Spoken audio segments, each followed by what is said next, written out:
अस्सलाम वालेकुम। स्वागत है आप सबका हमारे इस यूट्यूब चैनल में। आप देख रहे हो जहांगीर सेज, और इस वीडियो में हम आज डिस्कस करने वाले हैं जेके बोपी नीट काउंसलिंग के रिलेटेड। वीडियो आप लोगों के लिए काफ़ी ज़्यादा इंपॉर्टेंट रहने वाला है। वीडियो को पूरा एंड तक देखना, चैनल को भी सब्सक्राइब करना। इसके अलावा मैं आपको बता दूं, आप हमारे साथ टेलीग्राम पे जुड़ सकते हो, लिंक डिस्क्रिप्शन बॉक्स में दी हुई है, या आप हमें इंस्टाग्राम पे भी फॉलो कर सकते हो, वो लिंक भी आपको डिस्क्रिप्शन बॉक्स में मिलेगी। टेलीग्राम ग्रुप आप ज़रूर ज्वाइन करना, क्योंकि जो भी सिलेक्शन लिस्ट वगैरह होता है या कोई पीडीएफ फॉर्म या डॉक्यूमेंट फॉर्म में कोई पीडीएफ होता है तो वो हम टेलीग्राम पे ही शेयर करते हैं। तो उसके लिए आपने टेलीग्राम ग्रुप को ज़रूर ज्वाइन करके रखना होगा। लिंक आपको नीचे डिस्क्रिप्शन बॉक्स में मिलेगी। इंस्टाग्राम पे भी आप हमें फॉलो कर सकते हो, वो लिंक भी आपको डिस्क्रिप्शन बॉक्स में मिलेगी। तो चलिए हम जो है वो अपने टॉपिक पे आते हैं और वीडियो को स्टार्ट करते हैं। तो इस वीडियो में हमें डिस्कस करना है जेके बोपी नीट काउंसलिंग के रिलेटेड, क्योंकि जिन भी बच्चों ने यहाँ पर नीट की काउंसलिंग की जम्मू कश्मीर में, तो उन्हें वो जेके बोपी के थ्रू करानी थी। उनकी जो रजिस्ट्रेशन है वो क्लोज़ हुई है। अब रजिस्ट्रेशन के बाद कौन सा स्टेप आगे है, काफ़ी सारे बच्चों के यहाँ पर जो है वो फॉर्म रिजेक्ट हुए हैं, तो उस केस में क्या करना है वही हम डिस्कस करने वाला है। तो आपकी जो रजिस्ट्रेशन है वो आप क्लोज़ हुई है, और अब जो दूसरा स्टेप है उसके बाद, यानी कि जैसे आपने रजिस्ट्रेशन की, रजिस्ट्रेशन क्लोज़ हुई, दूसरा स्टेप आपका ये है कि आपका अब मेरिट लिस्ट आएगा। तो मेरिट लिस्ट जो आपका आएगा वो 3 या 4 दिन के अंदर ही आएगा, यानी कि इन्हीं डेज़ में आपके आएगा। अब जो लास्ट डेज़ ऑफ सितंबर की चल रही है, इन्हीं डेज़ में आपका जो है वो मेरिट लिस्ट आएगा। तो जैसे ही आपके यहाँ पर मेरिट लिस्ट आएगा, उसमें जो है वो आप अपना स्कोर चेक कर सकते हो, स्टेट रैंक आप चेक कर सकते हो, और ओवरऑल इंडिया रैंक आप चेक कर सकते हो। तो उसी रैंक पे फिर आपने जो है वो चॉइस फिलिंग करनी है। उसके बाद यानी कि मेरिट लिस्ट जैसे आपका रिलीज़ होगा, उसके बाद 2-3 दिन के बाद आपके लिए चॉइस फिलिंग के यहाँ पर पोर्टल ओपन होगी। तो फिर आपने चॉइस फिलिंग करनी है।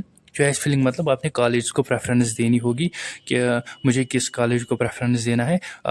वो आप मेरिट लिस्ट के बेसिस पे ही यहाँ पर चॉइसेस दे सकते हो कॉलेज को, क्योंकि आपको जो है वो अकॉर्डिंग टू मार्क्स ही जो है वो आपने फिर कॉलेज को प्रेफरेंस देनी होगी। अगर किसी स्टूडेंट के यहाँ पर लो मार्क्स बनते हैं तो वो जीएमसी श्रीनगर प्रेफरेंस नहीं दे सकता, क्योंकि वहाँ पर कट ऑफ हाई होगा, या जीएमसी जम्मू में भी कट ऑफ हाई होगा। ऐसे ही आपने जो है फिर कॉलेज को प्रेफरेंस देनी होगी अकॉर्डिंग टू जितने भी आपके मार्क्स होंगे, उन्हीं के अकॉर्डिंग आपने फिर कॉलेज को प्रेफरेंस देनी होगी। तो जैसे ही आपको यहाँ पर चॉइस फिलिंग आप कंप्लीट करोगे, पहला स्टेप आपने रजिस्ट्रेशन की, उसके बाद आपका मेरिट लिस्ट आएगा, तीसरा स्टेप आपका चॉइस फिलिंग रहेगा। और जैसे आपके यहाँ पर चॉइस फिलिंग कंप्लीट होगी, उसके बाद आपको सीट मिलेगी, और उस सीट को आपने लॉक करना है, और वहाँ पर आपने अराउंड 1500 के अराउंड आपने वहाँ पर फ़ी पे करना है। जैसे आप जो है वो अपनी सीट जो है वो लॉक करोगे, और जैसे वो अपनी सीट को लॉक करोगे, उसके बाद आपने फिर जो भी कॉलेज आपको मिलेगा वहाँ पर आपने विज़िट करना है, और जो भी एडमिशन की फर्दर प्रोसेस रहेगी वो फिर आपने कॉलेज में करनी होगी।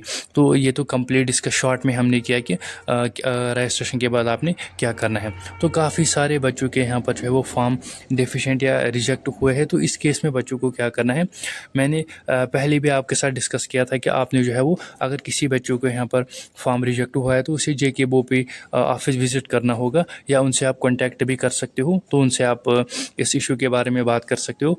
मैंने पहले भी आपके साथ ही डिस्कस किया था, और आज भी मैं आपको यही सलाह दूंगा कि आप जो है वो जेके बोपी के साथ आप कॉन्टैक्ट कीजिए, या आप खुद वहाँ पर फिज़िकली विज़िट कीजिए, और वहाँ पर जो भी आपका इशू आ रहा है तो आप वहाँ से वो सॉल्व कर सकते हो।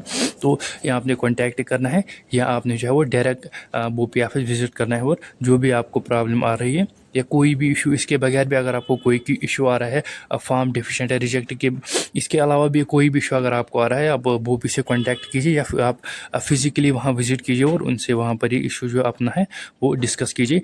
वो ज़रूर आप इस इशू पे कुछ ना कुछ करेंगे, और आपको जो है वो आपका फॉर्म रिजेक्ट होने से फिर वो बचा सकते हो, और आपको कोई प्रॉब्लम नहीं आएगी। तो अगर आपको वीडियो अच्छा लगा, इसे आगे भी फॉरवर्ड करना, अपने फ्रेंड्स के साथ भी इसे फॉरवर्ड करना, अपने रिलेटिव्स के साथ भी इसे फॉरवर्ड करना, ताकि सभी को ये जो इन्फॉर्मेशन है उन तक पहुँचे। मिलता है किसी अगली वीडियो में एक अलग टॉपिक के साथ। तब तक के लिए अपना बहुत सारा ख्याल रखिएगा। Thank you.